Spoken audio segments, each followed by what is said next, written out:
I'll take that as a yes then.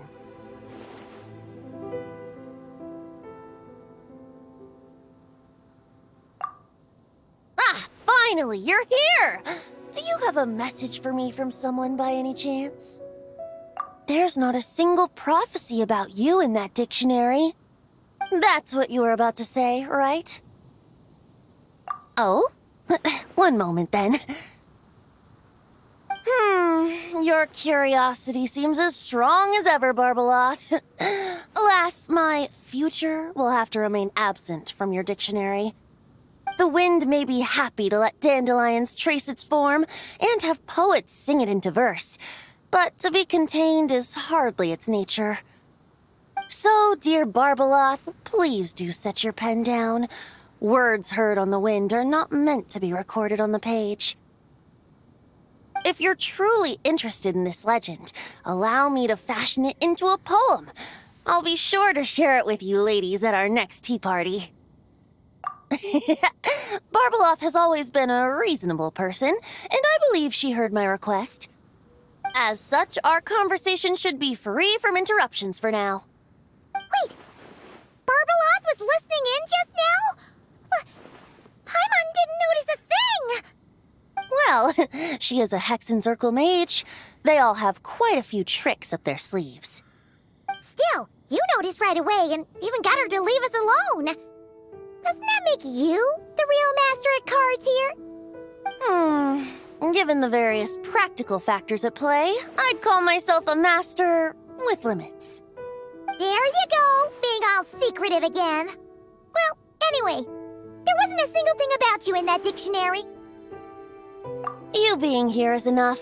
Barbeloth's prophecy concerning me may be incomplete, but it's not incorrect.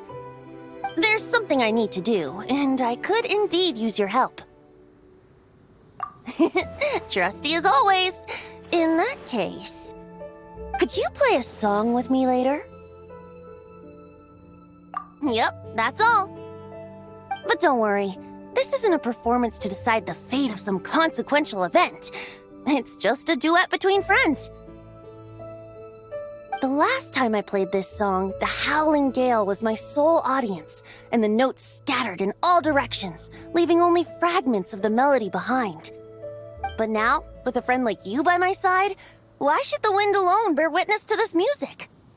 Besides, I think my hands will be just that much steadier, playing alongside a trusty friend like you. That's all I ask. Now, let's head to the performance venue. If we follow the breeze, we'll be there in no time. All right, let's get going. Just relax and let the wind lead the way.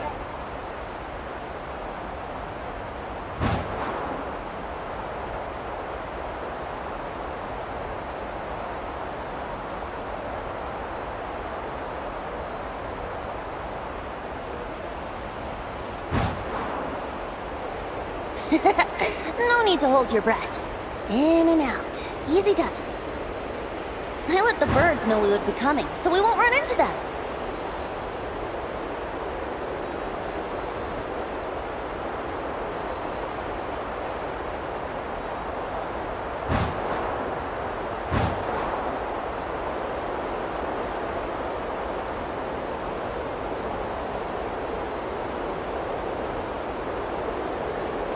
Don't worry, it's just a little ocean spray. You won't get soaked. Ah, the delightful sea breeze. Go on, breathe it in.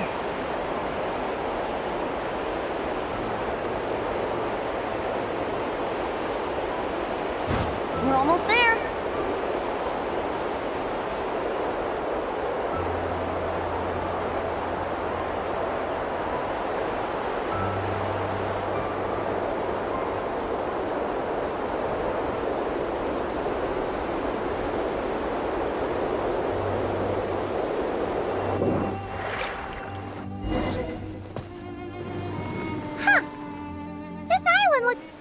Familiar.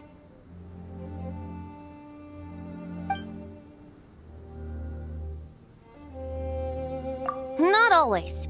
It was once an isle like any other. An ordinary, unassuming aggregation of sand and gravel. That is, until seeds of stories were brought here by the wind and cultivated by time. And in due course, the wind brought forth new tales, and time caused them to grow into legends. So with that, allow me to welcome you in truth to this island favored by time, traveler. This is the place where time and wind met in the distant past. Whoa! You suddenly sound so serious, Tone Deaf Bard. Paimon's not sure she's following this conversation anymore either. Fret not, dear Paimon. The best stories always start with a bit of suspense and intrigue. I told you about this before, remember? About how I encountered Time at the Thousand Winds Temple and received some help? Well, it was because of Time's help that those first winds of freedom were able to blow so strongly. But forceful gales like that are most suited to wiping things clean, not helping things grow. So, after a few crises in Mondstadt were resolved, I made the winds gentler. Just strong enough to bolster the people in times of need without knocking them off their feet. Shadows gather in the distance. I'm sure you felt it too. I've heard about the Pyro Archon's face-off with the ruler of death, Renova, and what happened to the Fatui Harbinger, the captain. And that's not even mentioning how abyssal activity has been encroaching closer and closer to Mondstadt. I fear the impending crisis may be beyond what humans alone can solve. In light of that, I need to be prepared. It is the Animal Archon's duty to intervene in times of need. As such, I, Barbados, will bring forth a wind strong enough to disperse whatever storm lies ahead.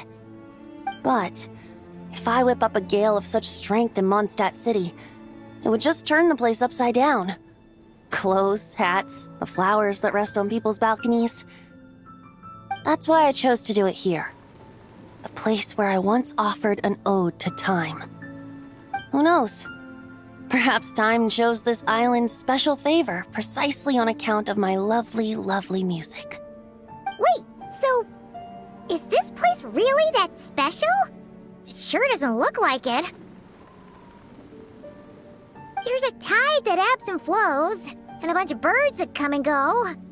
It just seems normal. Time's impact on things isn't limited to what the eye can see. Think of it like a ripe sunsetia. If the outer peel remains intact, it's nearly impossible for the average person to tell whether the fruit inside is ripe.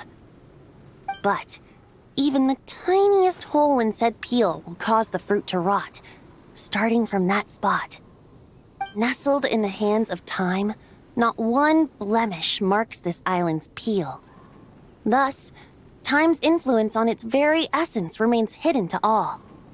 At the most fundamental level, of course, all things that lack time's favor will be erased at some point. But with the power that remains here, I can leverage time to draw a boundary around the wind. That way, the outside world won't notice a thing, no matter how powerful of a gale I whip up here. Of course, as the one requesting help, I should offer something in return. That's why I invited you here, traveler. So we could perform an ode to time together. Just let me know when you're ready. Oh, and I can lend you an instrument if you need one.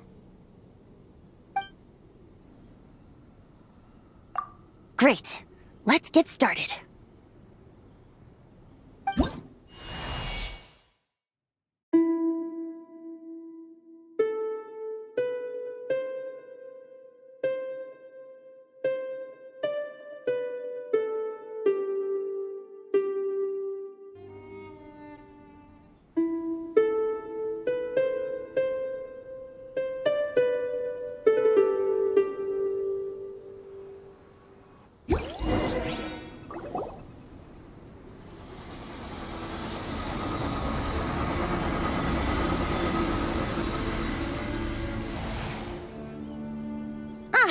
Looks like our music has moved some in our audience to step on stage.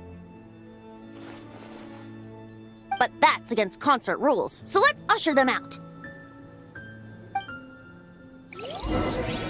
I understand your love for music, of course. But for now, I'm going to have you leave the premises.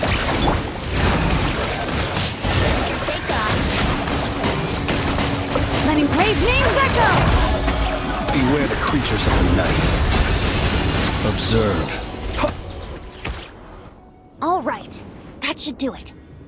That was an exquisite performance, Traveler. Thank you. Ah, don't worry. That power was mine and mine alone. No external help was involved. Think of it like tuning a musical instrument so that it might play melodies lovelier still. Ha! So you do have some tricks up your sleeve. What else are you hiding, huh? Oh, Paimon. How many tricks could I possibly have? I only have 2 sleeves, after all. You know that's not what Paimon meant, Tone-Deaf Bard. I have a feeling the wind is gonna be pretty strong today. We should head back to Mondstadt and tell people to hold on to their hats.